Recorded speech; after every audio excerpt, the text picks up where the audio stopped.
साक्षी मानकर भगवान नारायण श्री चरणों में कोटि कोटि काम करते हुए अमृतमय कथा की ओर चलने का प्रयास करते हैं। कथा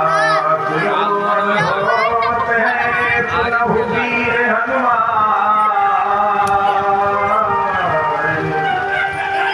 अपने आसन आई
सच्चिदानंद भगवान की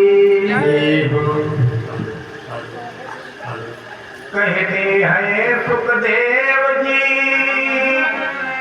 सुनो परीक्षित राय अब पंचम स्कंध की तो कथा समझाए। श्री सुखदेव जी महाराज व्यासासन पे विराजमान हो गए। श्री सुखदेव जी महाराज गद्दी पर बैठ करके राजा परीक्षित से बोले, राजन बड़ा कम समय बचा हुआ है। राजा परीक्षित व्याकुल हो गए। गुरुदेव के वचन को सुनकर राजा परीक्षित व्याकुल हो गए। व्याकुलता का अनुभव किया।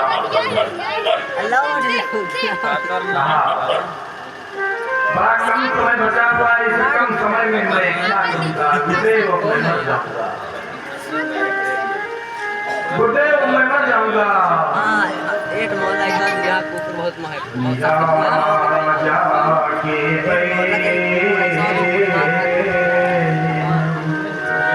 हर गाँव में राजा परीक्षित के वचन को सुखदेव जी ने सुना। सुनी राजा के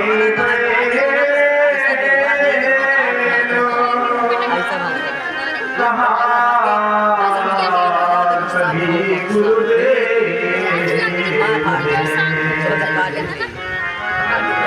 कल्याण कहा सभी गुरुदेव।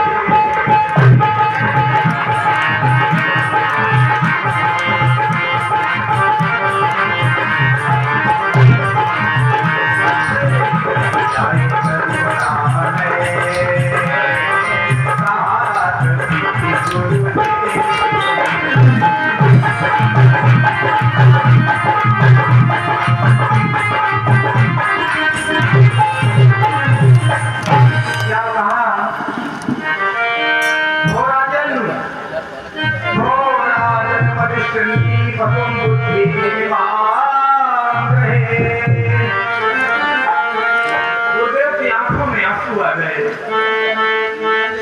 आपसे बात करते हुए परम पूज्यपाद व्यास जी ने कहा, राजन जो तुम बार बार मुझसे कह रहे हो मैं मर जाऊंगा मर जाऊंगा, ये तो पशुओं की बुद्धि है।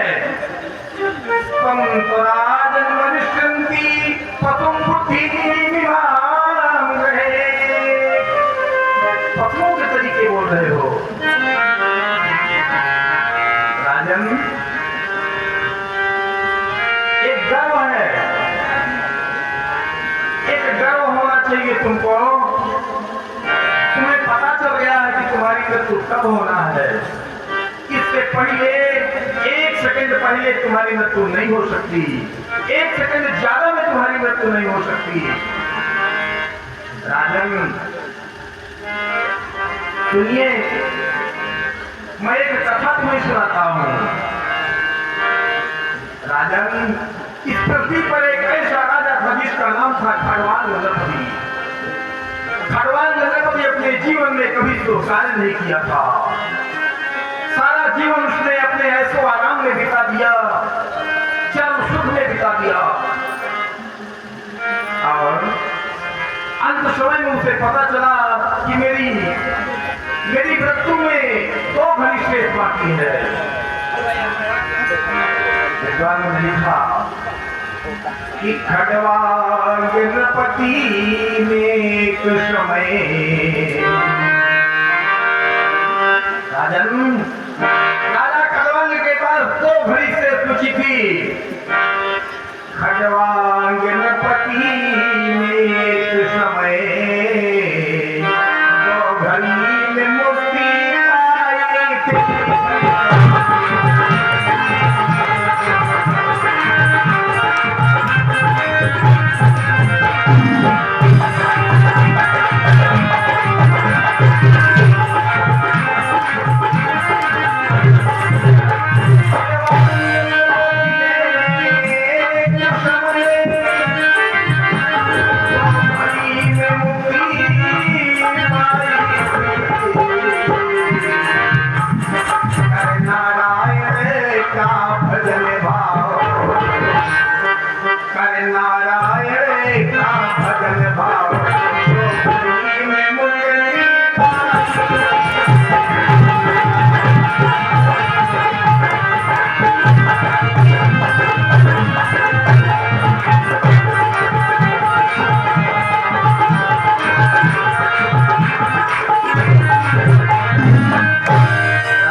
समय दिया गया है, जिसमें 2 दिन बीत गए हैं, तीसरा दिन बीत रहा है। अभी बहुत समय है, धैर्य धारण करो, धैर्य धारण करो। एक बात सुनो, जब ये पता चल जाए कि हमारी मृत्यु इतने बज के इतने मिनट पर होना है, तो उस समय मनुष्य को क्या करना चाहिए? राजा परीक्षित ने सुखदेव जी महाराज से पूछा, गुरुदेव, चलिए मैंने माना मेरे पास बहुत समय है, लेकिन यदि पता चल जाए कि हमारी मृत्यु निश्चित है तो हमें क्या करना चाहिए? क्या कहा गुरुदेव ने? राजन, श्वास श्वास तो कृष्ण भजे, श्वास प्रथा जली हो,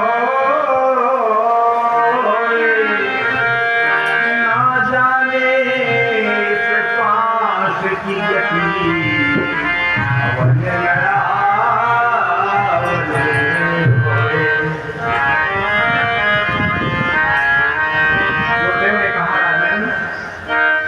जब ये पता चल जाए कि हमारे पास समय बिल्कुल कम है, उस समय अपने श्वास को, एक एक श्वास को बेकार मत जाने दो, क्योंकि परमात्मा के यहाँ श्वास का ही हिसाब होता है। यदि आप जान लें कि आपके यहाँ किसी भी बुजुर्ग का, माता पिता इत्यादि समस्त जिन रिश्तों से हम संबंध रखते हैं, उनमें से किसी का अंत होना है, लोग वहां बहुत आंसू बहाते हैं। ऐसी गलती करा भी न किया जाए।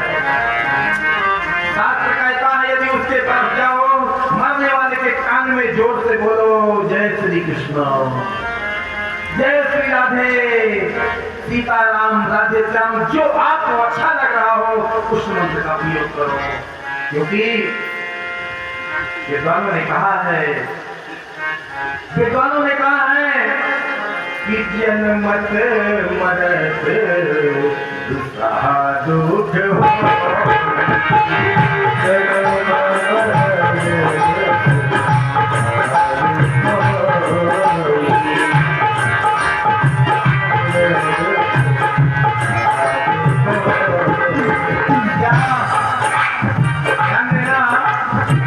हमारे पूरे जीवन में हम सब लोग अपनी मां के दुख से बाहर आए, अब तक में 2 दुख इतने खतरनाक हैं जिन दुखों का आज तक बंटवारा नहीं हुआ। एक दुख हम लोगों ने देख लिया है, एक दुख हमें देखना बाकी है। इस समय हम अपने मां के पेट में थे, नीचे का पैर, नीचे का सर, ऊपर पैर किए 9 महीने लटकते रह गए, झूला झूलते रह गए। माँ के पेट में कौन कौन सा स्वाद मिला, इसका वर्णन आज तक नहीं कर पाए। एक जब जीव जन्म लेता है और दूसरा जब ये जीव यहाँ से शरीर का परित्याग करेगा, तो इतने भयंकर दुख है जिन दुखों का वर्णन किसी ने न किया है, न कोई कर पाया। आज कहाँ मरत दुख होई, अरे यहाँ ये दुख बांटे ना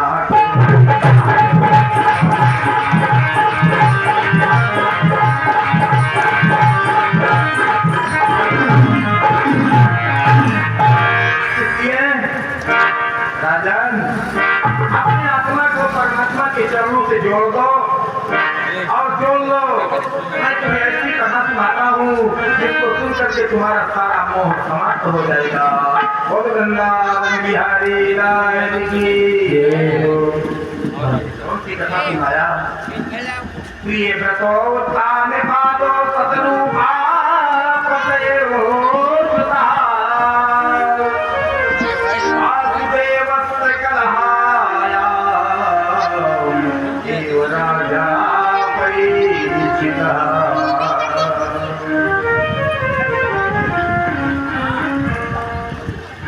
श्री सुखदेव जी महाराज के दिन सतयुग में एक राजा थे। बताया प्रिय व्रतोत्थान पादो सतरूपा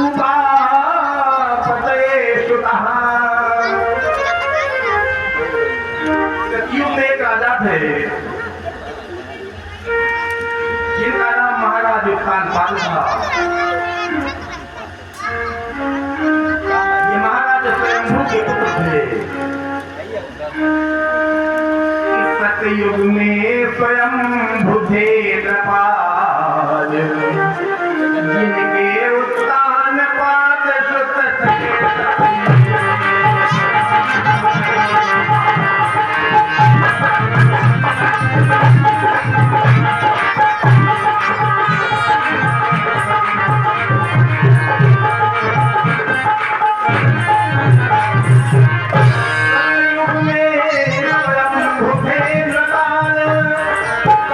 जिनके उत्तानपाद सुत थे।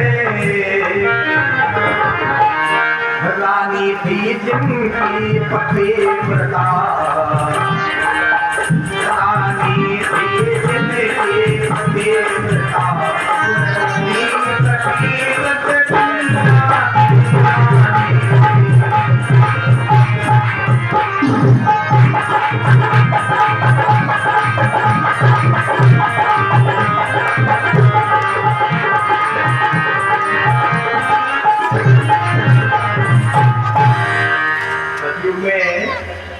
महाराज उत्तानपाद भारतवर्ष के सम्राट बनकर के सुशोभित थे।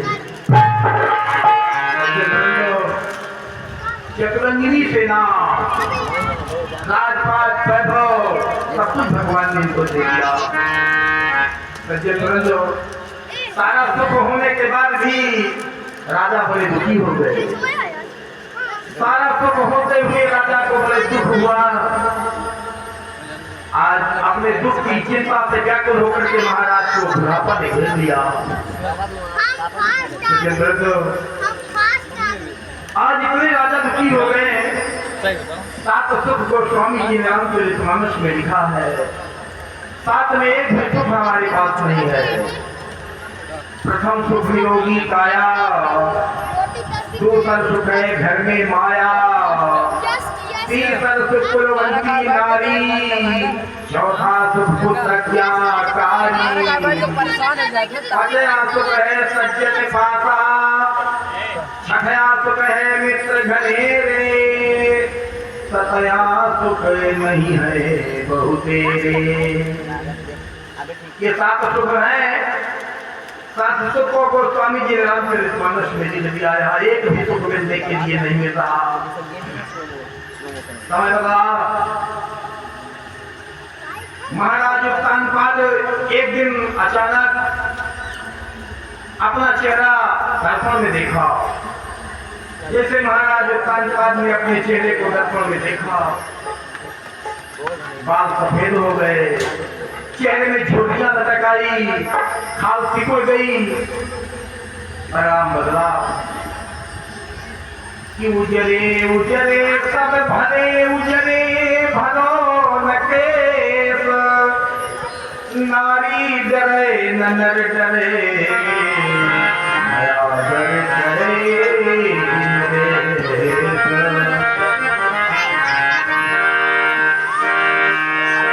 सफेद रंग को बड़ा अच्छा लगता है। सफेद रंग बड़ा अच्छा लगता है, लेकिन जब बाल सफेद हो जाते हैं तो लोग रिटायरमेंट की ओर चले जाते हैं। आज राजा ने देखा मेरे सारे बाल सफेद हो गए। लोग जब गुस्सा होते हैं तो अपने बच्चों से कहते हैं कि जब बैठ, ऐसे थोड़े सफेदी आ गई मुझ में, तो सफेदी बुढ़ापे का पैगाम है।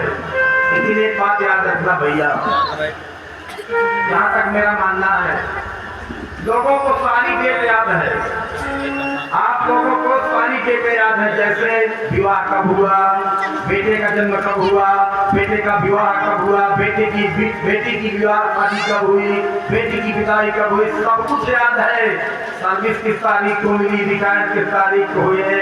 लेकिन एक बात चैलेंज के साथ कह रहा हूँ, कोई भी व्यक्ति बता दे कि मैं बूढ़ा कब हुआ, असंभव बात है। ये बात बताने को कोई तैयार नहीं कि मैं बूढ़ा किस तारीख को हुआ, क्योंकि वो बूढ़ा अपने को मानता ही नहीं। क्या बात, कोई अपने आप को बूढ़ा मानता ही नहीं है कि मैं बूढ़ा हो गया। ये बूढ़ा होने की तारीख किसी को याद नहीं है। और हमारे पास पूरे होने के संदेश संदेश बराबर आ रहे हैं, हमारे पास पूरा होने का संदेश बराबर आ रहा है। आंखें कमजोर हुई, संकेत हो गया। बाल सफेद हुआ, संकेत हो गया। कान जवाब दिया, संकेत हो गया। घुटने जवाब देने लगे, संकेत हो रहा है। लेकिन सबका उपचार हम करते चले जा रहे हैं, अपने आप को बुरा नहीं मान रहे। यदि स्वयं हम अपने को बुरा मानने को ही तैयार नहीं है, हमारी कमी है।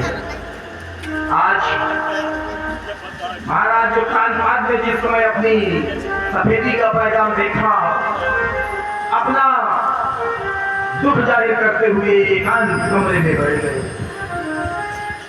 समय का चक्र है। अचानक महारानी का आगमन होता है। महारानी सुनीति का आगमन हुआ। महारानी सुनीति ने अपने पति के मुरझाए हुए चेहरे को देखा, दौड़ करके गई, पति के चरणों में प्रणाम किया। पति के चरणों में प्रणाम करते हुए महारानी सुनीति ने अपने पति से हाथ जोड़कर मीठे वचनों में कहा, स्वामी क्या बात है, काहे लिए आप कुबलाए बैठे हैं, काहे आप मुस्कुराए नहीं रहे हैं? हमेशा तो आप मुस्कुराते थे, आज आपके चेहरे की कीर्ति गायब है। कहा ये समय सुनीति ने ऐसे वचन को कहा।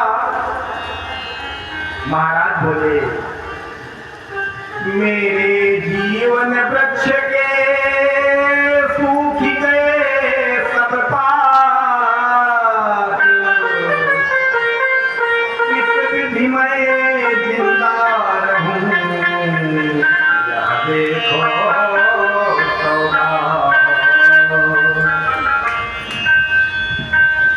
महाराज ने कहा, मैं समझ नहीं पाई। आपने नहीं समझा बोले नहीं।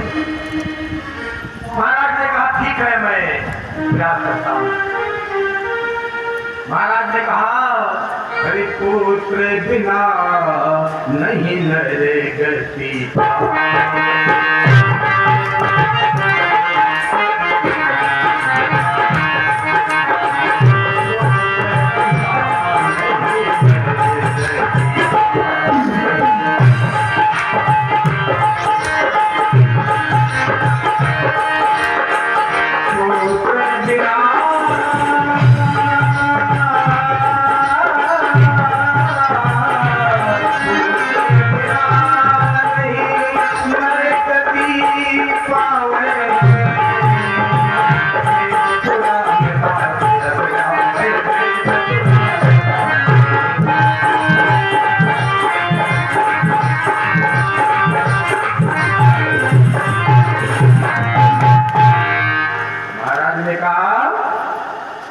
जिस मनुष्य के मुख में आग लगाने वाला कोई नहीं होता, मुखाग्नि देने वाला नहीं होता, उसकी सदगति नहीं होती।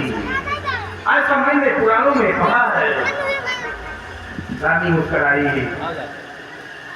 तो कहा, सुनीति ने तभी सुनो बात महाराज, क्या दूसरा कीजिए,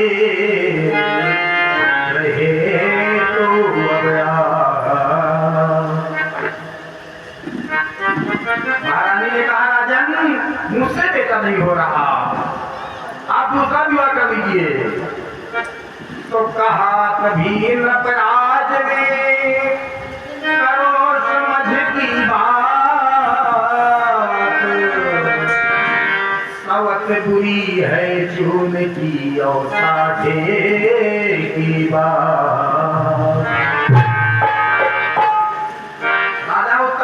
ने कहा, रानी तुम जो बात कहती हो उसे सोच समझ कर कहो। अगर चिमना की सबक दीवार में बना दिया जाए तो वो भी काटने लगती है, तो असली सबक की बात करती हो। मुझे ऐसा लगता है तुम्हारे जीवन में दुखों का पहाड़ टूटने वाला है। रानी ने राजा से हाथ जोड़ करके कहा कि रानी बोली, हे प्राणेश्वर, रानी बोली, हे प्राणेश्वर, मेरी चिंता कर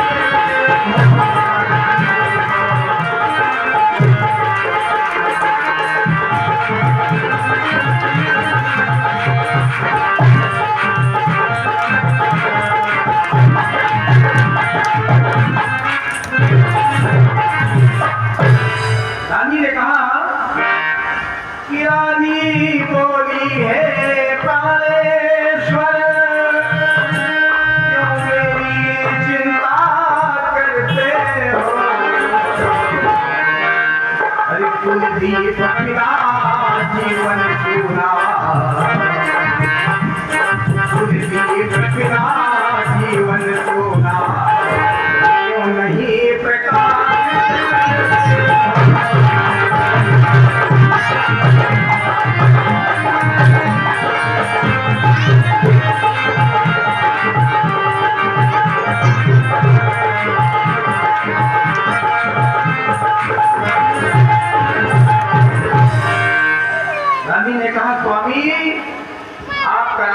सुना है।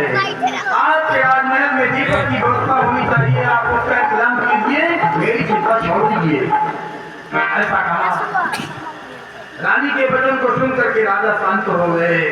ना ठीक है, विचार करूंगा। इस प्रकार महाराज उत्तान पाठ दरबार पहुंचे। दरबार में मंत्रियों के सामने अपनी बात रख दिया। मंत्रियों ने सुना, दरबारियों ने सुना, सारे लोगों ने महारानी के प्रस्ताव को स्वीकार कर लिया। महाराज मजबूर हो गए। आज विधवा बनवा दिया गया।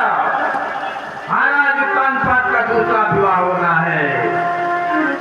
पता लगाया जाए कोई सुंदर सुयोग्य कन्या और राजा की दूसरी शादी करवा दिया जाए। भैया, जिनका एक बार विवाह होता है उनकी क्या दशा हुई है, जिन्होंने दूसरा विवाह की तैयारी किया उनकी दशा क्या हुई है। समय बदलता है। आज वर्तमान समय पर जिसे आप लोग सूरत के नाम से जानते हैं, उस टाइम पे इस जगह का नाम कंचनपुर नगर था। वहाँ एक राजा थे जिनका नाम महाराज सुरुचि था। उनके एक कन्या थी जिसका नाम राजकुमारी सुरुचि था। उस समय ये कन्या विश्व सुंदरी थी। इस कन्या के बराबर उस समय कोई कन्या सुंदर नहीं थी। पता लगाया गया, एक पत्र लिखा गया। एक पत्र लिख करके महाराज सूरज के पास भेजा गया। महाराज सूरज ने उस पत्र को पढ़ा। पढ़ करके अपना हो भाग्य मानकर अयोध्या के चक्रवर्ती सम्राट महाराज उत्तान पाठ के संग में अपनी पुत्री का विवाह निश्चित कर दिया। समय अनुकूल विवाह की तैयारी होने लगी। लिख पत्र शीघ्र कंचनपुर को मंत्री के द्वारा पहुंचाया।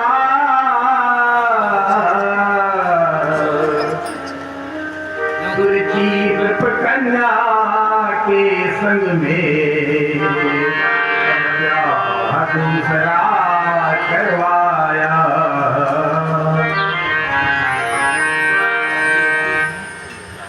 महाराज उत्तान पाठ का दूसरा विवाह राजकुमारी सुरुचि के संग में हो गया।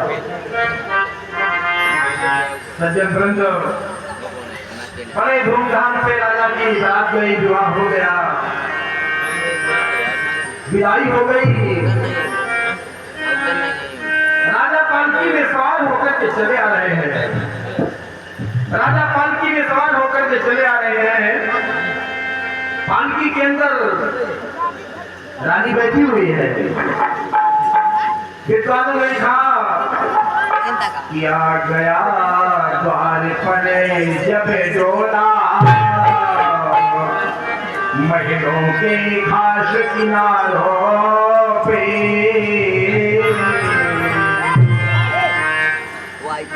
आ गया द्वार पे जब डोला,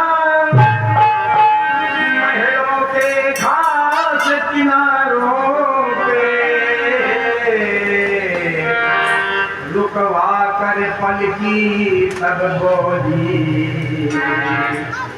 रानी कहाँ जे बालों पे। महल के एकदम करीब पालकी पहुंची तो महाराज की पालकी महल के एकदम करीब पहुंची। समय बदल गया। देखें,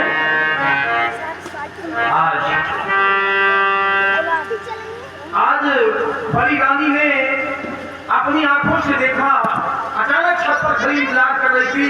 बड़ी रानी ने अचानक देखा मेरे पतिदेव आ रहे हैं, मेरी छोटी बहन को विदा करके मेरे पतिदेव घर वापस आ रहे हैं।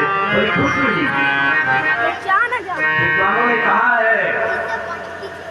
विद्वानों ने कहा है कि यदि पति घर में ना हो तो पत्नी को श्रृंगार नहीं करना चाहिए। आज रानी ने देखा मेरे पतिदेव आ रहे हैं, मेरे पतिदेव आ रहे हैं, मुझे श्रृंगार करना चाहिए। विद्वानों ने लिख दिया, बिना साजन के, बिना साजन के सजनी का साज सजना, बिना साजन के सजनी का साज सजना, कहीं सजना तो तुझे बेकार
पे गई।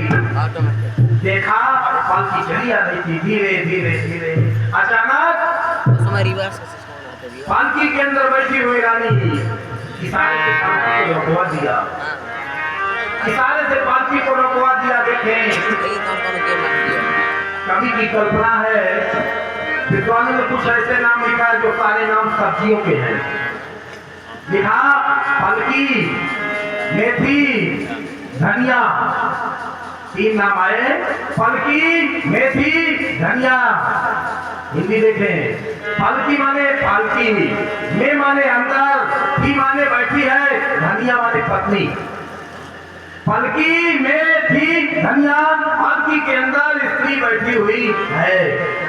बोलन लागी आज, अपने पति को देखा, इशारे से बोली, ले सुन,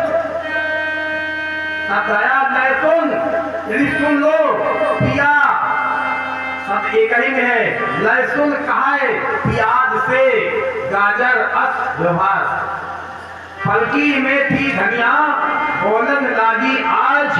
लहसुन कहा है प्याज से, गाजर अस व्यवहार। हिंदी देखें, पालकी के अंदर बैठी हुई पलकी, मेथी, धनिया, पालकी के अंदर बैठी हुई है पत्नी। बोलन लागी आज, बोली अपने पति से, लहसुन सुन लो, पिया, धन आज बराबर प्याज। कहा पिया, आज से गाजर जल गया। बोले क्या ऐसा व्यवहार? राजा ने कहा मेरी समझ में बात तो नहीं आई। कहा नहीं आई, सुनो अभी सब कुछ समझ में आ जाएगी। क्या कहा कि करा तो राज महल, करवा दो राज महल खाए, बत यही हमारा